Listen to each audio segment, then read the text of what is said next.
Hey guys, warm welcome to all of of Raista academy. और हम पढ़ रहे हैं क्लास 10 साइंस का चैप्टर नंबर 2 अम्ल क्षारक एवं लवण, जिसका आज है लेक्चर नंबर 5।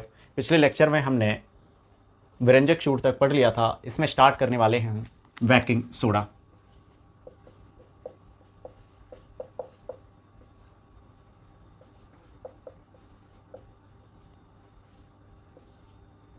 तो बेकिंग सोडा बनता कैसे है, इसके यूज क्या हैं, इसको हम वन बाई वन पढ़ेंगे। तो सबसे पहले बेकिंग सोडा का रासायनिक नाम क्या है हम उसको जानेंगे। तो बेकिंग सोडा का जो रासायनिक नाम है वो है सोडियम हाइड्रोजन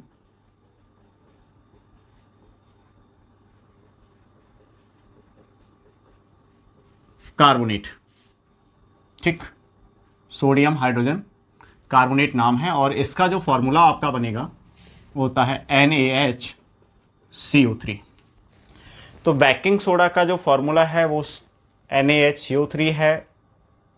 रासायनिक नाम इसका सोडियम हाइड्रोजन कार्बोनेट है। अब इसको हम लैब में बनाते कैसे हैं। लैब में बनाने के लिए हम क्या करते हैं, इसमें NaCl का जलीय विलयन लेते हैं। ठीक, NaCl का हमारा जलीय विलयन हो गया ये। अब कार्बन डाइऑक्साइड गैस की उपस्थिति में यहाँ पर हम NH3 यानी अमोनिया गैस को प्रवाहित करते हैं। ये आपका सोडियम क्लोराइड का जलीय विलयन है, ये कार्बन डाइऑक्साइड और ये आपकी अमोनिया गैस है। ठीक, तो हमारा बनता है NaHCO3। देखो NaHCO3 और यहाँ पे एक और चीज़ हमें मिलती है अमोनियम क्लोराइड यानी NH4Cl। तो NaCl के जलीय विलयन की अभिक्रिया जब हम कार्बन डाइऑक्साइड गैस की उपस्थिति में अमोनिया से कराते हैं तब सोडियम हाइड्रोजन कार्बोनेट और अमोनियम क्लोराइड का निर्माण होता है। हमें क्या बनाना था, बेकिंग सोडा यानी सोडियम हाइड्रोजन कार्बोनेट, वो हमारा यहाँ पे बन चुका है। ठीक, तो सोडियम हाइड्रोजन कार्बोनेट कैसे बनाएंगे वो हम सीख चुके हैं। बहुत सिंपल है, आपको हिंदी भी लिखना है तो बहुत सिंपल आप लिख सकते हो और आपको टेंशन लेने की कोई ज़रूरत नहीं है, क्योंकि इस वीडियो के PDF मैं आपको प्रोवाइड करा दूंगा। इस वीडियो में डिस्क्रिप्शन में आपको इसका PDF का लिंक भी मिल जाएगा और जो पिछले लेक्चर आपने नहीं देखे हैं उनके लिंक भी सारे डिस्क्रिप्शन में मिल जाएंगे। ठीक है, तो बहुत सिंपल, आपको वैसे भी यहाँ भी आप लिख सकते हो जो मैं बोल रहा हूँ। सोडियम क्लोराइड के जलीय विलयन में कार्बन डाइऑक्साइड गैस की उपस्थिति में अमोनिया गैस प्रवाहित करने पर सोडियम हाइड्रोजन कार्बोनेट का निर्माण होता है। क्लियर। स्टार्टिंग कैसे करनी है, सबसे पहले आपको बेकिंग सोडा हेडिंग डालना है। उसके बाद आपको क्या लिखना है भाई, बेकिंग सोडा का रासायनिक नाम लिखना है, सोडियम हाइड्रोजन कार्बोनेट है और रासायनिक सूत्र। ठीक है, फिर उसके निर्माण की विधि हेडिंग आप डाल लोगे या फिर आप नॉर्मल लिख सकते हो कि सोडियम क्लोराइड के जलीय विलयन में कार्बन डाइऑक्साइड गैस की उपस्थिति में अमोनिया गैस प्रवाहित करने पर बेकिंग सोडा का निर्माण होता है। अब बात आती है बेटा इसके उपयोग की। तो उपयोग इसके क्या क्या हैं।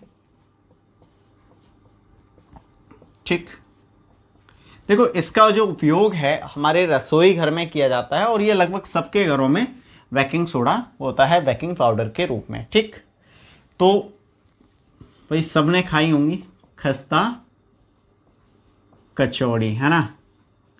घर पे बनवाते हैं हम लोग खस्ता कचौड़ी, तो उसमें मम्मी क्या डालती हैं, एक खाने वाला सोडा डालती है यानी बेकिंग सोडा या फिर बेकिंग पाउडर उसमें डाला जाता है। आपका रसगुल्ला, ठीक है, इसमें भी भाई। तो ये रसोई घर में हो गया।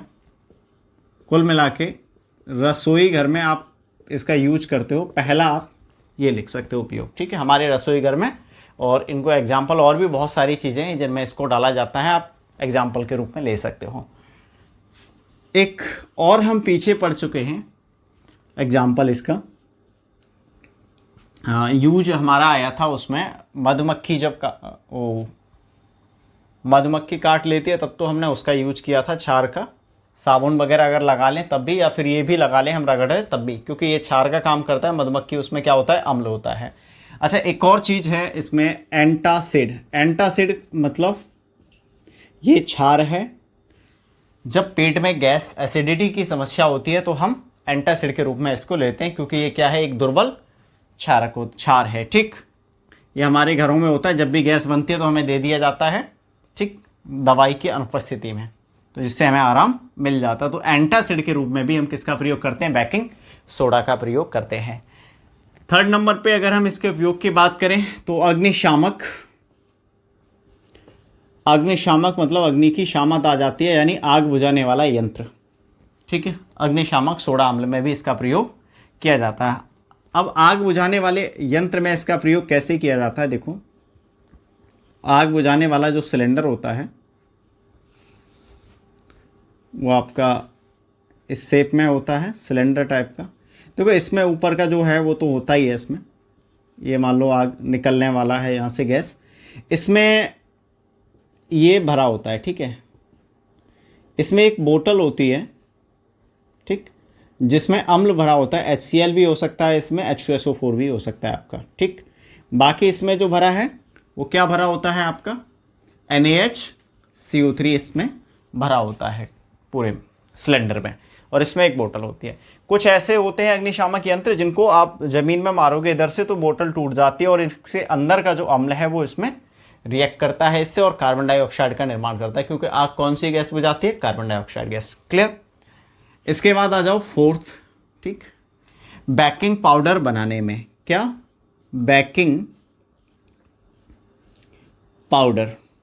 देखो बेकिंग पाउडर बहुत सिंपल है, कैसे बनाते, हमारे पास क्या है, NaHCO3, और इसमें हम कोई खाद्य अम्ल मिला दें, खाए जाने वाला, जैसे टार्टरिक अम्ल हम खाते हैं उसको मिला दें, तो ये बन जाता है बेकिंग पाउडर। क्या बन गया, बेकिंग पाउडर।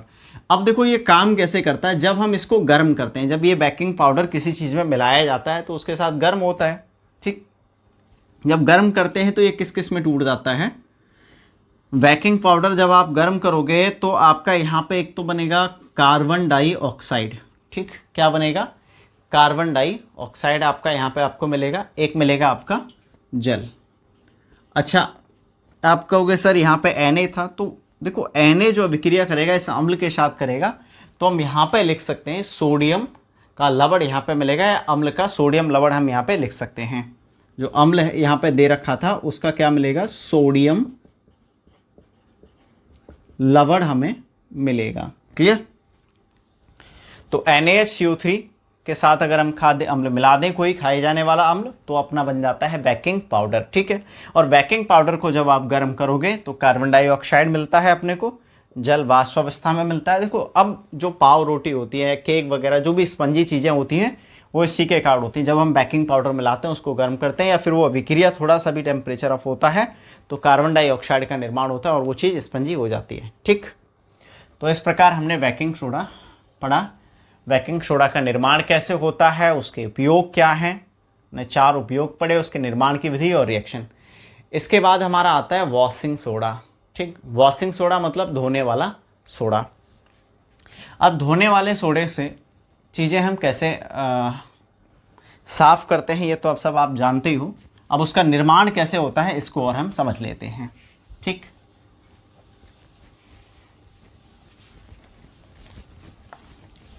अच्छा, सबसे पहले देखो हेडिंग डालेंगे हम वॉशिंग सोडा या धोने का सोडा।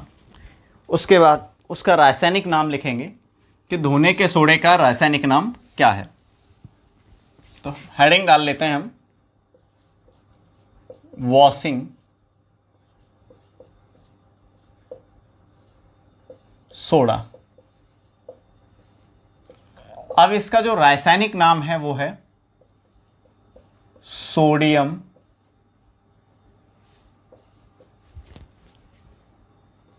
कार्बोनेट डेका हाइड्रेट, ठीक। सोडियम कार्बोनेट डेका हाइड्रेट किसका नाम है, वॉशिंग सोडा का नाम है। अब बात कर लेते हैं इसका सूत्र क्या होगा, रासायनिक सूत्र तो होगा Na2CO3 10H2। क्लियर। सबसे पहले अपने को यही चीज़ें लिखनी है। वॉशिंग सोडा जो है इसका रासायनिक नाम क्या है, तो वॉशिंग सोडा का जो रासायनिक नाम है डियर स्टूडेंट वो है सोडियम कार्बोनेट डेका हाइड्रेट। और इसका रासायनिक फॉर्मूला है Na2CO3 10H2O।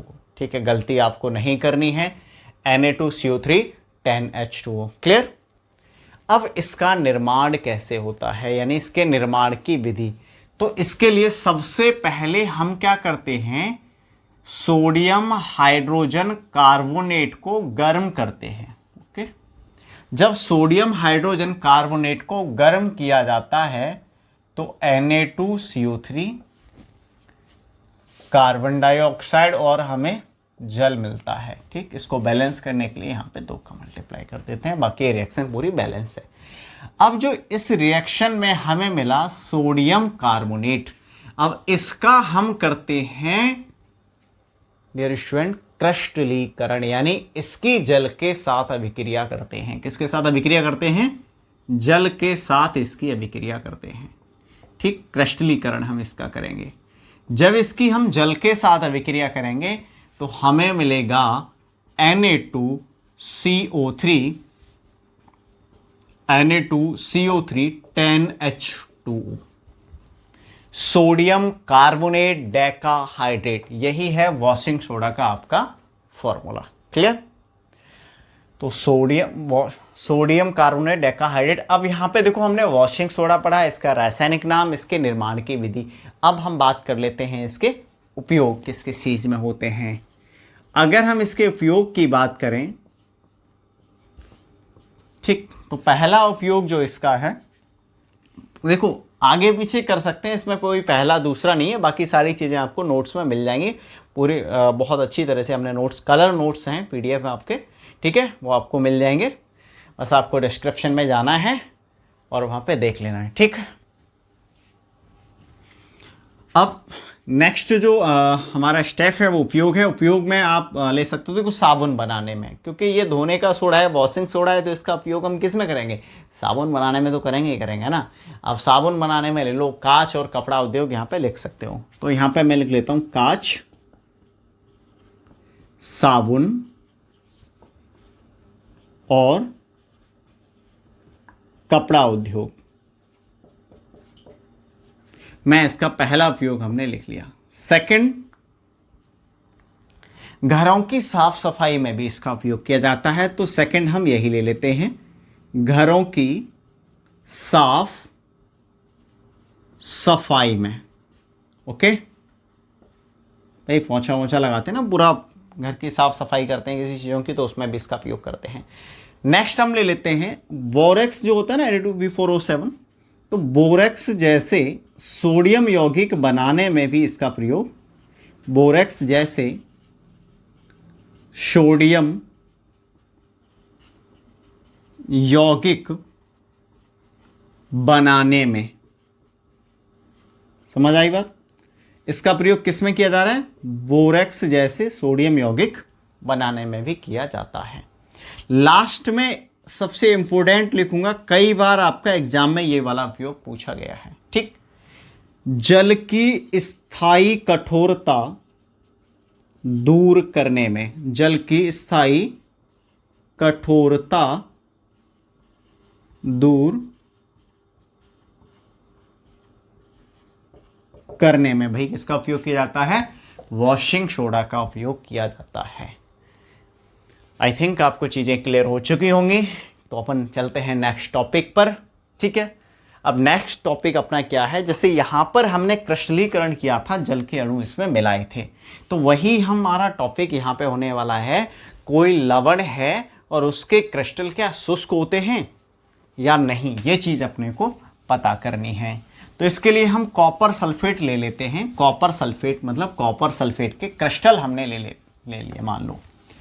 ठीक है, अब कॉपर सल्फेट के क्रिस्टल जो है हमारे पास CuSO4 5H2O, ये कॉपर सल्फेट का फॉर्मूला है। ठीक, इस समय इसका रंग जो होता है वो नीला रहता है, कॉपर सल्फेट के क्रिस्टल का रंग नीला। जब आप इसको गर्म करोगे, ठीक, कॉपर सल्फेट के क्रिस्टल को, तो इनका जो रंग हो जाता है वो श्वेत हो जाता है, और उस कंडीशन में ये जो जल है यहाँ से बाहर चला जाता है, यानी निकल जाता है।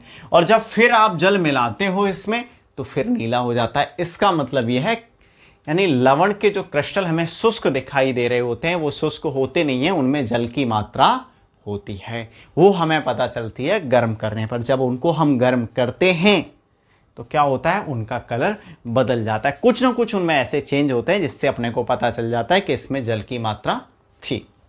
तो 1 नंबर में कभी कभी हमसे पूछा जाता है हेडिंग क्रिस्टलन जल, ठीक है, टिप्पणी लिखिए भी आ जाता है, या क्रिस्टलन जल किसे कहते हैं, क्वेश्चन भी आ जाता है।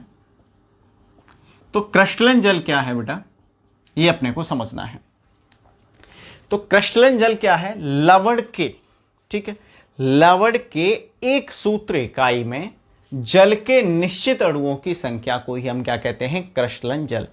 दोबारा रिपीट कर रहा हूं, लवण के एक सूत्र इकाई में जल के निश्चित अणुओं की संख्या को क्या कहते हैं, क्रिस्टलन जल कहते हैं। जैसे कॉपर सल्फेट है, इसमें निश्चित अणु कितने हैं, 5 हैं जल के अणु, तो ये क्या कहलाएंगे, क्रिस्टलन जल कहलाएंगे। ठीक, तो इसके बाद हमारा नेक्स्ट टॉपिक जो होगा क्रिस्टलन जल के बाद, ठीक, वो है पीओपी यानी प्लास्टर ऑफ पेरिस। क्या है, प्लास्टर ऑफ पेरिस। तो पीओपी जो बेटा है, प्लास्टर ऑफ पेरिस, ठीक, पीओपी। इसका रासायनिक नाम क्या है, सबसे पहले अपने को रासायनिक नाम याद करना है, उसके बाद अपने को इसका फॉर्मूला याद करना है, रासायनिक सूत्र, फिर इसके निर्माण की विधि और उपयोग, यही क्रम में अपने को आगे बढ़ना है। तो प्लास्टर ऑफ पेरिस का जो रासायनिक नाम है वो है कैल्शियम सल्फेट अर्ध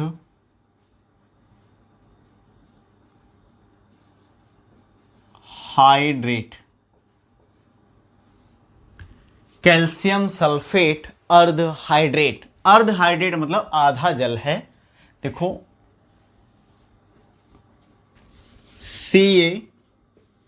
CaSO4 हाफ H2O, क्या है, CaSO4 हाफ H2O, आपका क्या है, पीओपी यानी प्लास्टर ऑफ पेरिस। क्लियर। अब इसका निर्माण कैसे करते हैं, इसके लिए हम जिप्सम को गर्म करते हैं, और जिप्सम का फार्मूला होता है CaSO4 2H2O। और कितने डिग्री सेल्सियस पर गर्म करते, 373 केल्विन पर, यानी 100 डिग्री सेल्सियस पर गर्म करते हैं। जब आप इस जिप्सम को गर्म करते हो 373 डिग्री सेल्सियस पर, तो आपको मिलता है CaSO4 हाफ H2O यानी POP, और इधर आपका जल बाहर निकल जाता है। ठीक, देखो जल के यहां 2 अणु थे, यहां आधा आ गया और यहां पे फिर 1.5 हो गया। ठीक, तो प्लास्टर ऑफ पेरिस ऐसे बनता है। अगर अब हम इसके उपयोग की बात करें तो इसके उपयोग, देखो इसका उपयोग मूर्तियां बनाने में, खिलौने बनाने में हम करते हैं। ठीक है, सतह को चिकना बनाने में, पुट्टी उट्टी करते हैं दीवार पे, और जब हड्डी वगैरह टूट जाती है तो डॉक्टर क्या करता है, प्लास्टर चढ़ा देता है, नहीं हड्डी को सीधा रखने के लिए भी इसका उपयोग डॉक्टर करते हैं। तो इसके ये उपयोग हैं, कई सारे उपयोग थे। एक तो मूर्तियां खिलौना बनाने में आप ले लो, ठीक, सतह को चिकना बनाने में, दूसरा ये हो गया डॉक्टर हड्डी को सीधा रखने के लिए भी क्या करते हैं, प्लास्टर ऑफ पेरिस का उपयोग करते हैं। जब हड्डी टूट जाती है तो पूरा चढ़ाते हैं, आपने देखा होगा। क्लियर। तो इस तरह से हमारा प्लास्टर ऑफ पेरिस भी एंड होता है। अब हम इसके कुछ क्वेश्चन आंसर, एक तो हमारे बीच में रह गए थे पेज नंबर 31 आई थिंक, और कुछ इसके बाद के हैं, ठीक है, वो हम क्वेश्चन आंसर कर लेते हैं। ठीक है, तो अपन स्टार्ट करते हैं क्वेश्चन आंसर। तो पेज नंबर 31 पे, ठीक है, जो प्रश्न है पहला, आपके पास 2 विलयन दे रखे हैं यहाँ पे A एवं V। विलयन A का pH मान 6 है। हो सकता है मैंने क्वेश्चन ये कर लिए हों, लेकिन फिर भी मैं आपको करा दे रहा हूँ एक बार। नेक्स्ट वीडियो में यानी पिछले वीडियो में हो गए होंगे तो कोई नहीं, आप कर लो, 1-2 मिनट लगेगा इन प्रश्न में। आपके पास विलयन ए एवं वी है, यानी हमारे पास दो विलयन हैं ए व वी। ध्यान से समझना, विलयन ए का पीएच मान 6 है, ठीक, और विलयन वी का पीएच मान आपका 8 है। किस विलयन में हाइड्रोजन आयन की सांद्रता अधिक होगी? भाई सिंपल सी बात है, जिसका पीएच मान कम, हाइड्रोजन आयन की सांद्रता उसमें अधिक, तो विलयन ए में हाइड्रोजन आयन की सांद्रता अधिक होगी। इनमें से कौन सा अम्लीय तो कौन सा क्षारीय?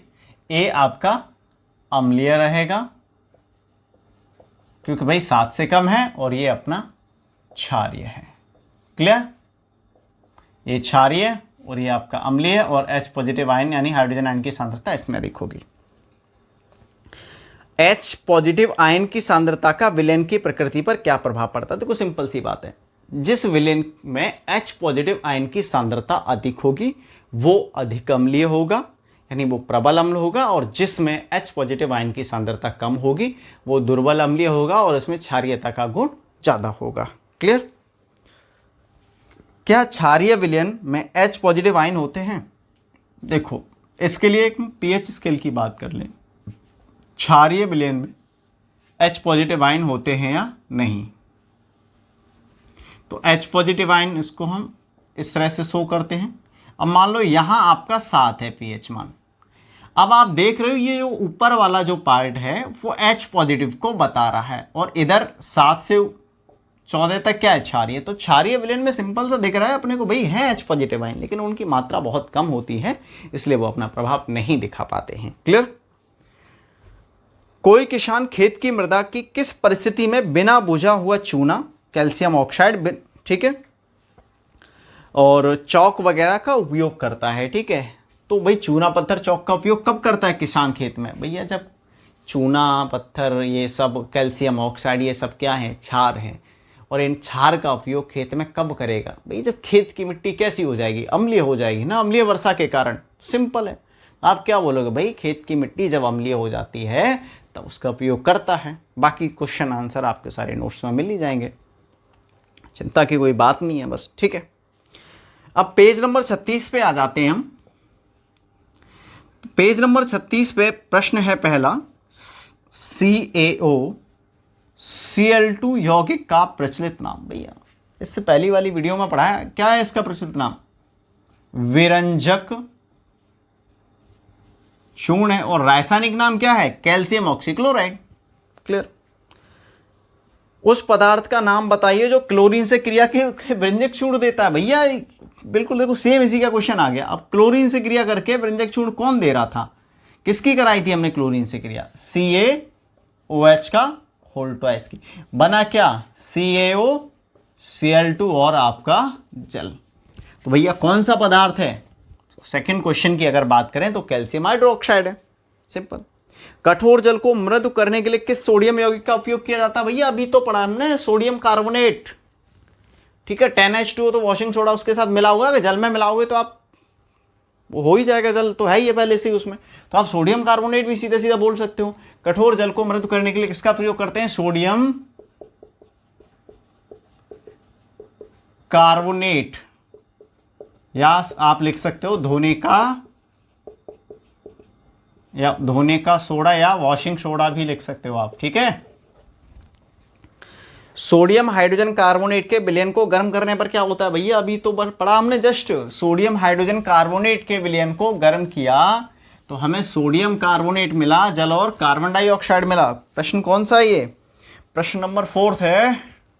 सोडियम हाइड्रोजन कार्बोनेट मतलब NaHCO3 को जब हम गर्म करते हैं तो क्या मिलता है?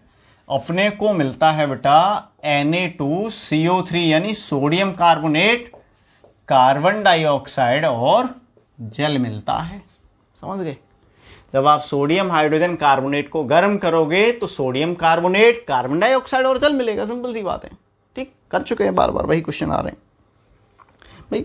इसमें भी क्वेश्चन आएंगे तो आएंगे कहाँ से? जो हमने पढ़ा है उसी से तो आएगा, बाहर से थोड़ा ना आ जाएगा कोई क्वेश्चन।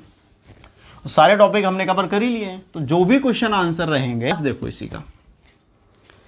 प्लास्टर ऑफ पेरिस की जल के साथ अभिक्रिया। तो प्लास्टर ऑफ पेरिस क्या होता है भैया? CaSO4 ½ H2O, इसकी जल के साथ अभिक्रिया करा रहे हैं तो जो इसकी अभिक्रिया थी निर्माण की उसका उल्टा कर दो कि भाई ये हाफ H2 ये हाफ है और ये आपका 1.5 है, मतलब आधा और 1.5 कितना होता है 2, दोनों मिल जाएंगे और ये यहाँ पे आपका बन जाएगा जिप्सम। क्या बनेगा? जिप्सम बनेगा। तो इसी यही कारण है हम सीमेंट जो होता है या प्लास्टर ऑफ पेरिस होता है उसको नम जगह नहीं रखते हैं, क्योंकि नमी वाली जगह रखेंगे तो वो जल से विक्रिया करेगा और जिप्सम बन जाएगा। और ये क्या है? एक कठोर पदार्थ है। क्या है? कठोर पदार्थ है। समझ गए? तो अब आ जाते हैं हम पाठ्य पुस्तक के जो वैसे वाले क्वेश्चन होते हैं। ठीक है, ये तो थे जो बीच में आपको क्वेश्चन दे रखे थे। अब अभ्यास प्रश्न की तरफ आ जाते हैं हम। पहला प्रश्न है, कोई विलयन लाल लिटमस को नीला कर देता है। लाल को नीला कर रहा है मतलब छालानी यानी क्षार है। इसका पीएच मान क्या होगा? 1, 4, 5, 10। सिंपल सी बात है 10 होगा। तो पहला जो ऑप्शन है उसका आंसर क्या होगा? 10। कोई विलयन अंडे के पिसे हुए कवच से विक्रिया कर एक गैस उत्पन्न करता है जो चूने के पानी को दूधिया कर देती है। यानी कोई विलयन है जो अंडे के पिसे हुए कवच से विक्रिया करता है। अंडे के पिसे हुए कवच का फॉर्मूला CaCO3 यानी कैल्शियम कार्बोनेट होता है और कार्बोनेट से विक्रिया करके गैस उत्पन्न हो रही है जो चूने के पानी को दूधिया कर रही है, मतलब कार्बन डाइऑक्साइड और कैल्शियम कार्बोनेट से। ऐसा कौन सा पदार्थ है भाई? अम्ल होगा, वही तो कार्बन डाइऑक्साइड उत्पन्न करेगा। क्योंकि जब अम्ल की विक्रिया हम किसके साथ कराते हैं? कार्बोनेट या वाई कार्बोनेट के साथ कराते हैं तो क्या लवण, जल और कार्बन डाइऑक्साइड गैस बनती है। और चूने के पानी को कौन सी गैस दूधिया करती है? Carbon dioxide. तो इसका जो ऑप्शन का आंसर आपका होगा वो है HCl। इसमें दे रखा है आपका दूसरे नंबर पे है HCl, यहां पे आपका सही होगा। क्लियर? NaOH के 10 ml। प्रश्न है तीसरा। यहां पर NaOH के आपके दे रखे हैं 10 ml हैं।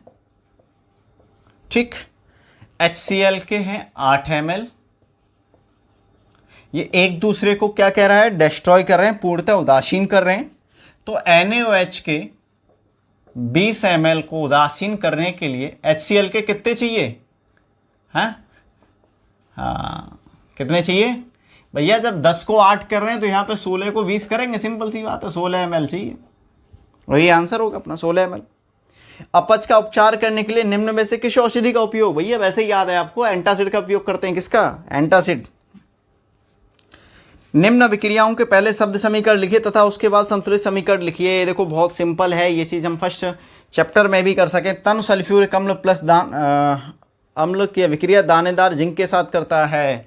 तो देखो आप इसको क्या करोगे, मैं सीधे सीधे लिख दे रहा हूँ इस क्वेश्चन का आंसर। ठीक है, मैं शब्द समीकरण नहीं लिख रहा हूँ, मैं आपको बस बोल दूंगा, इसकी रिएक्शन मैं लिख दे रहा हूँ। ठीक है, रासायनिक विक्रिया कर दे रहा हूँ, बाकी आप खुद से इसको कर सकते हो। ठीक है, ये आप होमवर्क मान के चलो आपका। तो प्रश्न नंबर है आपका 5, 5वें का A। तनु सल्फ्यूरिक अम्ल है तो H2SO4। आपको क्या लिखना है? तनु सल्फ्यूरिक अम्ल प्लस जिंक। हिंदी में भी लिखना है तनु सल्फ्यूरिक अम्ल, ठीक है, प्लस जिंक लिख दिया। अब बनेगा क्या यहाँ पे? ZnSO4 यानी जिंक सल्फेट प्लस आपका हाइड्रोजन। ये अभिक्रिया कर चुके हैं हम इसी चैप्टर में। ठीक है, अगर यहाँ पे देखोगे, देखो ये तनु है तो ये AQ आपका रहेगा और ये सॉलिड है तो S, और यहाँ पर आपका AQ और ये हाइड्रोजन आपकी गैस। नेक्स्ट है तनु हाइड्रोक्लोरिक अम्ल मैग्नीशियम पट्टी के साथ अभिक्रिया करता है। तो यहाँ पे आप लिख लो मैग्नीशियम की पट्टी, मैग्नीशियम हो गया। अब तनु हाइड्रोक्लोरिक अम्ल है तो HCl। देखो मैग्नीशियम की पट्टी सॉलिड होगी तो ये तनु है तो ये एक्यूएस लगेगा। यहाँ पर Mg की जब इससे विक्रिया होगी तो बनेगा MgCl2 और इधर हाइड्रोजन गैस और ये आपका एक्यूएस होगा और ये गैस। क्लियर? यहाँ पे बैलेंस करने के लिए मैंने ये लिख दिया। नेक्स्ट है एल्युमिनियम चूर्ण। एल्युमिनियम है क्या है? तनु सल्फ्यूरिक अम्ल एल्युमिनियम चूर्ण के साथ अभिक्रिया करता है। तनु सल्फ्यूरिक अम्ल मतलब H2SO4 है, तनु है तो ये, एल्युमिनियम है तो आपका ये ले लिया। अभिक्रिया करता है तो क्या बनेगा भाई? सल्फ्यूरिक अम्ल प्लस एल्युमिनियम। देखो एल्युमिनियम की विक्रिया होगी SO4 से, तो यहाँ पर क्या बनता है? Al2SO4 का होल थ्राइस होता है और प्लस हाइड्रोजन। अब इसको बैलेंस कर लें हम।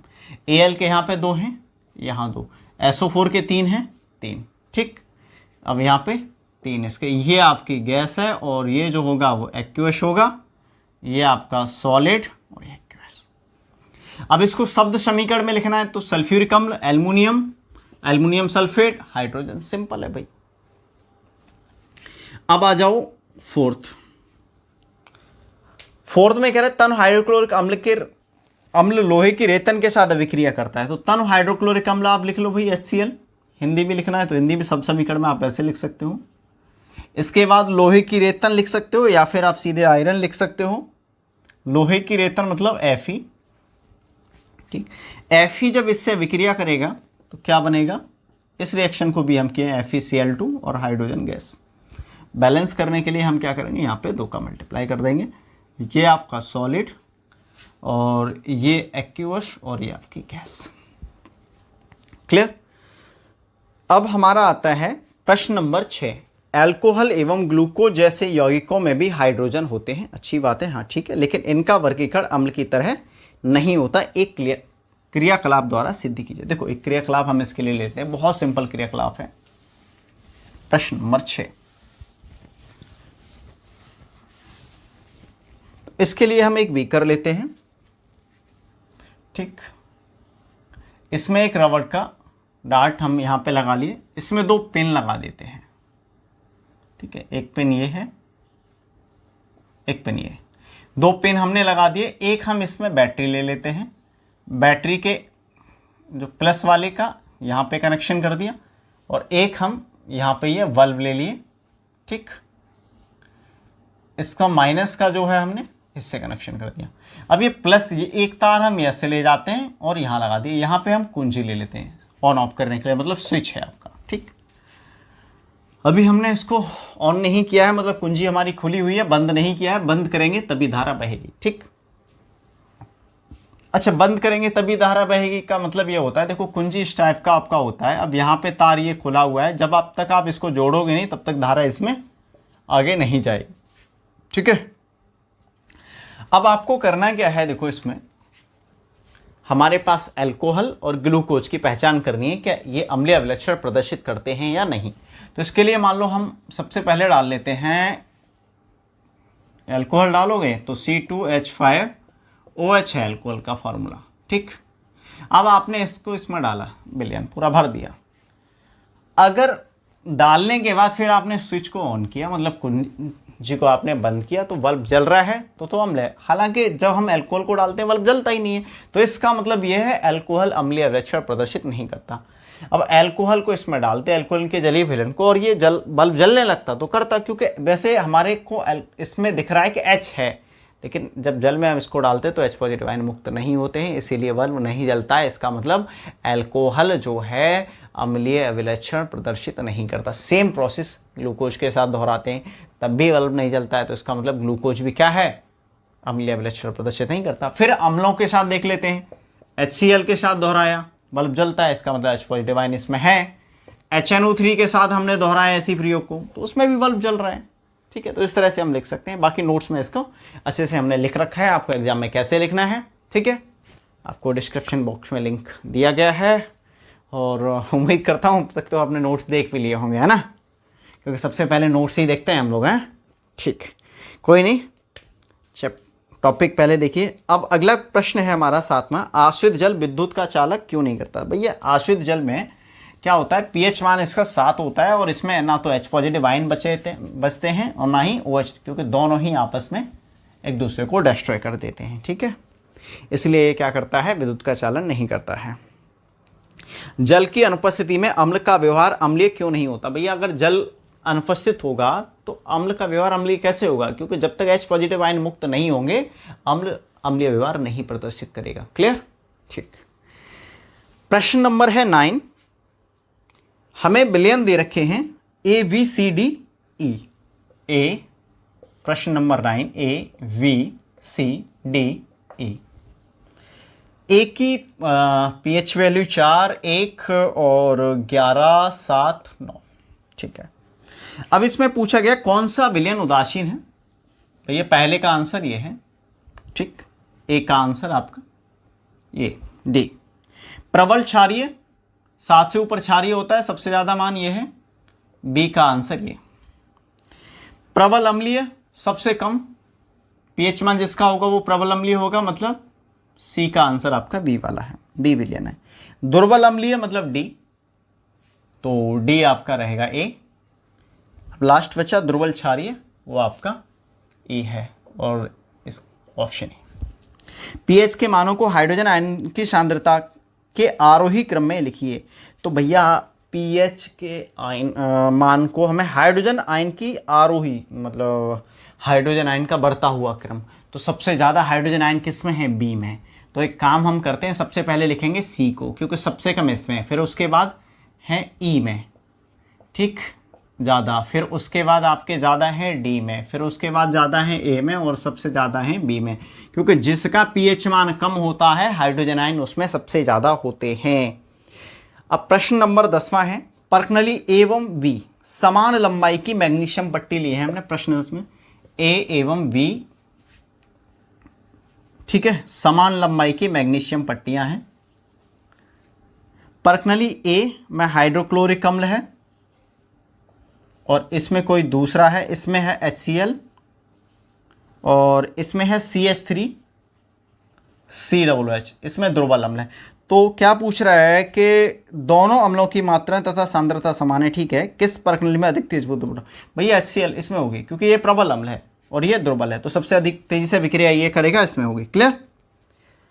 ताजे दूध के पीएच का मान 6 होता है, ये भी ध्यान रखना है भैया आपको। दही बन जाने पर इसके पीएच मान में क्या परिवर्तन होता है, भैया पीएच मान घट जाएगा, दही खट्टा हो जाता है, दूध से और खट्टा हो जाता है, दूध नॉर्मल होता है, दही खट्टा हो रहा है, तो पीएच मान क्या होगा, और घट जाएगा, ठीक, 6 से भी कम हो जाएगा। प्रश्न नंबर 12, एक ग्वाला ताजे दूध में थोड़ा बेकिंग सोडा मिलाता है, क्यों मिला रहा है, दूध खराब ना हो। ताज़ा दूध के पीएच के मान को 6 से बदलकर थोड़ा क्षारीय क्यों बना दिया जाता है, जब से भाई अगर हम 6 से बढ़ाकर उसको क्षारीय बना रहे हैं तो इसलिए बना रहे हैं, वो अब उसको पीएच मान को कम होने में टाइम लगेगा, इसका मतलब दूध थोड़ा ज़्यादा टाइम तक चल जाएगा, मतलब जल्दी ख़राब नहीं होगा, है ना, सब जानते हो आप लोग। इस दूध को दही बनने में अधिक समय क्यों लगता है, भैया सिंपल सी बात है, क्षारीय हो गया ना दूध, अब उसको अम्लीय होने में टाइम लगेगा ना, बस। प्लास्टर ऑफ पेरिस को आर्द्ररोही बर्तन में क्यों नहीं रखना चाहिए, अभी तो हमने की थी रिएक्शन, है ना, भाई आर्द्ररोही बर्तन में रखेंगे तो वो उससे क्रिया करेगा जल से और क्या बनाएगा, जिप्सम बनाएगा, कठोर पदार्थ, फिर किसी काम का ही नहीं रहेगा। जैसे सीमेंट की बोरियाँ आप देखते हो आपके घर पे अगर नमी वगैरह वाली जगह रखी रह जाती है तो वहाँ जम जाता है, उतने बीच का सीमेंट खराब हो जाता है। उदासीनीकरण विक्रिया, अम्ल और क्षारक की जब आपस में विक्रिया कराते हैं तो एक दूसरे के प्रभाव को क्या कर देते हैं, खत्म कर देते हैं, उदासीन हो जाते हैं, वो उसको उदासीनीकरण विक्रिया कहते हैं, लिख रखा है हमने। धोने का सोडा एवं बेकिंग सोडा के दो उपयोग किए हैं अभी। धोने के सोडा का घरों की सफाई में ले लो और जल की स्थायी कठोरता दूर करने में। बेकिंग सोडा रसोई घर ले लो आप, ठीक है, रसोई घर में किस में करते हो, रसगुल्ला वगैरह खस्ता कचौड़ी बनाने में और अग्निशामक यंत्र में, ठीक। तो इस प्रकार हमने आज इसके क्वेश्चन आंसर भी कर लिए और ये चैप्टर भी आज हमारा फिनिश हो गया। अब नेक्स्ट चैप्टर हम स्टार्ट करेंगे नेक्स्ट, तो इसमें आपको कोई भी समस्या हो, ठीक है, कमेंट बॉक्स में कमेंट कीजिए। बाकी मिलते हैं नेक्स्ट वीडियो में, तब तक के लिए बाय बाय। सारे वही आएंगे जो हमने पढ़ रखे हैं। अब क्वेश्चन